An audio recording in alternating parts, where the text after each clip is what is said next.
নমস্কাৰ ষ্টুডিঅ'ৰ মাজত মই মিনাছ এই মুহূৰ্তৰ আটাইতকৈ গুৰুত্বপূৰ্ণ খবৰ লৈবৰ কাৰণে চেষ্টা কৰিছোঁ। এইবাৰ উচ্চতম ন্যায়ালয়ে অসম চৰকাৰক সকিয়নি প্ৰদান কৰিছে। উচ্চতম ন্যায়ালয়ে অসম চৰকাৰক সকিয়নি প্ৰদান কৰি কৈছে গো মাংস এৰি ভাল কামত মন দিয়ক অসম চৰকাৰে।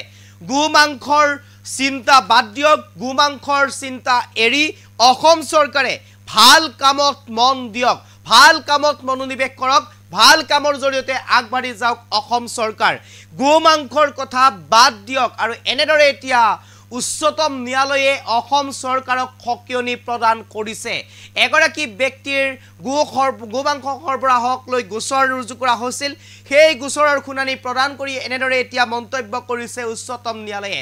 লগতে কৈছে গো মাংসৰ দৌৰত থাকিব নালাগে, গো মাংসৰ পিছত দৌৰি থকাতকৈ অসম চৰকাৰে ভাল কামসমূহত মনোনিৱেশ কৰি আগবাঢ়ি যাওক। এনেদৰে সকিয়নি প্ৰদান কৰিছে উচ্চতম ন্যায়ালয়ে। সবিশেষ আপোনালোকৰ ওচৰলৈ ল'বৰ কাৰণে চেষ্টা কৰিছোঁ। এই মুহূৰ্তৰ আটাইতকৈ গুৰুত্বপূৰ্ণ খবৰ, গো মাংস এৰি ভাল কামত মন দিয়ক অসম চৰকাৰে। এইবাৰ অসম চৰকাৰক সকিয়নি উচ্চতম ন্যায়ালয়ৰ। অযথা কথাত লাগি থাকিবলৈ বাধা অসম চৰকাৰক উচ্চতম ন্যায়ালয়ৰ। এই মুহূৰ্তত সবিশেষ, গো মাংস সৰবৰাহৰ বাবে এজন ব্যক্তিৰ বিৰুদ্ধে ৰুজু কৰা হৈছিল গোচৰ আৰু পৰৱৰ্তী পৰ্যায়ত এই গোচৰ উচ্চতম ন্যায়ালয়ৰ মজিয়া পাইছিলগৈ।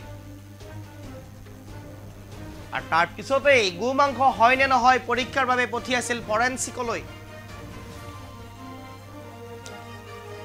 আৰু তাৰ পিছত উচ্চতম ন্যায়ালয়ৰ সকিয়নি অসম চৰকাৰক উচ্চতম ন্যায়ালয়ৰ সকিয়নি প্ৰদান কৰি কৈছে এইসমূহ কথাত লাগি থকাতকৈ অন্য ভাল কামত সময় দিবলৈ নিৰ্দেশ ন্যায়ালয়ৰ। গো মাংসৰ দৌৰত থাকিব নালাগে অসম চৰকাৰ। উচ্চতম ন্যায়ালয়ৰ সকিয়নি প্ৰদান কৰিছে অসম চৰকাৰক উচ্চতম ন্যায়ালয়ে সকিয়নি প্ৰদান কৰি কৈছে গো মাংসৰ দৌৰত অসম চৰকাৰ থাকিব নালাগে, ভাল কামত মনোনিৱেশ কৰক, ভাল কাম কৰক। এগৰাকী ব্যক্তিৰ বিৰুদ্ধে ৰুজু কৰা হৈছিল গোচৰ আৰু ব্যক্তিগৰাকীয়ে গো মাংস সৰবৰাহক লৈ গোচৰ ৰুজু কৰিছিল, সৰবৰাহ কৰাৰ বিৰুদ্ধে গোচৰ ৰুজু কৰিছিল। আৰু তাৰপিছতেই এই গোচৰ উচ্চতম ন্যায়ালয়ত চলিছিল আৰু তাৰ উচ্চতম ন্যায়ালয়ত চলাৰ পিছতেই এই গো মাংস নে অন্য কিবা মাংস সেয়া পৰীক্ষা কৰিবলৈ ফৰেনচিকলৈ পঠিওৱা হৈছিল। তাৰপিছত উচ্চতম ন্যায়ালয়ে এক প্ৰকাৰ অসম চৰকাৰক সকিয়নি প্ৰদান কৰি কৈছে যে গো মাংসৰ দৌৰত থাকিব নালাগে অসম চৰকাৰ, বা গো মাংসৰ পিছত দৌৰি থাকিব নালাগে অসম চৰকাৰ। আৰু গো মাংসৰ পিছত দৌৰি থকাতকৈ ভাল কামত মনোনিৱেশ কৰক, ভাল কামৰ দ্বাৰা অসম চৰকাৰ চলক, গো মাংস এৰি ভাল কামত মন দিয়ক অসম চৰকাৰ।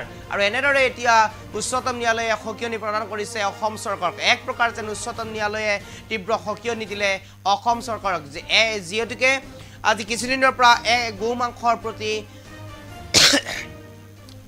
মাংসৰ বিৰুদ্ধে অসম চৰকাৰে কেইবাটাও মন্তব্য কৰি আহিছিল আৰু তাক লৈ এতিয়া অসম চৰকাৰে সকিয়নি প্ৰদান কৰিছে উচ্চতম ন্যায়ালয়ে। শেহতীয়াকৈ এগৰাকী ব্যক্তিৰে গো মাংস সৰবৰাহ কৰাক লৈ ক্ষুব্ধ হৈ পৰিছিল আৰু তাৰ বিৰুদ্ধে গোচৰ ৰুজু কৰা হৈছিল আৰু সেই গোচৰ চলি থকাৰ সময়তে উচ্চতম ন্যায়ালয়ে এনেদৰে এতিয়া সকিয়নি প্ৰদান কৰিছে অসম চৰকাৰক। কৈছে ভাল কাম কৰক, ভাল কামৰ জৰিয়তে আগবাঢ়ি যাওক অসম চৰকাৰ।